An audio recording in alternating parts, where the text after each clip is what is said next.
Welcome back. Today I want to talk about demand from a different angle.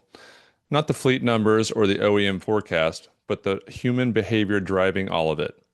Because understanding why private aviation demand has structurally expanded over the past 5 years is important for understanding why this is not a cyclical opportunity.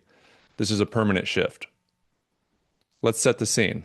Prior to 2020, private aviation was broadly divided into two camps.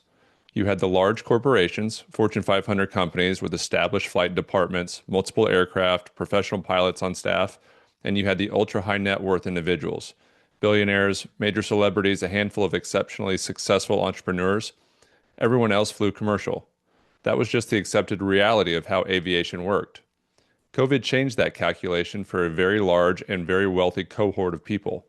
When commercial aviation became complicated, health concerns, reduced schedules, mask mandates, chaotic airports, the upper tier of the affluent professional class discovered private aviation through charter and fractional ownership programs. Companies like NetJets, Wheels Up, FlexJet, and VistaJet saw extraordinary demand surges during 2020 and 2021. And what they also saw, and what the industry has continued to see in the years since, is that a meaningful portion of those new entrants did not go back to commercial once the restrictions lifted. They stayed. Why? Because once you've experienced the productivity benefits of private aviation, they're very hard to give up.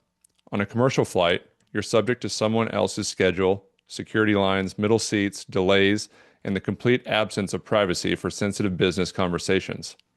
On a private jet, you depart on your schedule from a ramp that is a short walk from your car in a cabin that's configured as a flying office. You can take meetings, review documents, make calls, and land at an airport that might be 30 minutes from your actual destination rather than 2 hours. For a senior executive or a successful entrepreneur whose time is genuinely worth thousands of dollars per hour, the economics of private aviation can be entirely rational. The data reflects this behavioral shift. Business jet flight activity now exceeds 9.6 million annual departures globally. Utilization across private and corporate sectors has increased 14 to 22% since 2020. And the new entrants haven't just stayed in charter.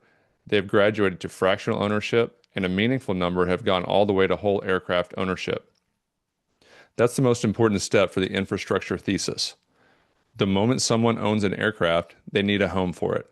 They need a hangar, an FBO relationship, a maintenance program. The infrastructure demand becomes structural from that moment on.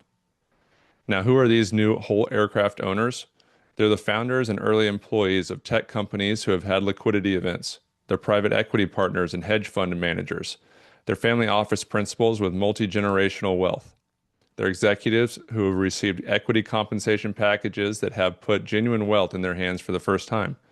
Many of them are concentrated in exactly the markets we're focused on. Dallas-Fort Worth and Orlando are both homes to enormous concentrations of tech wealth, financial services wealth, and entrepreneurial wealth that has grown dramatically over the past decade. The ultra-long-range segment deserves special mention.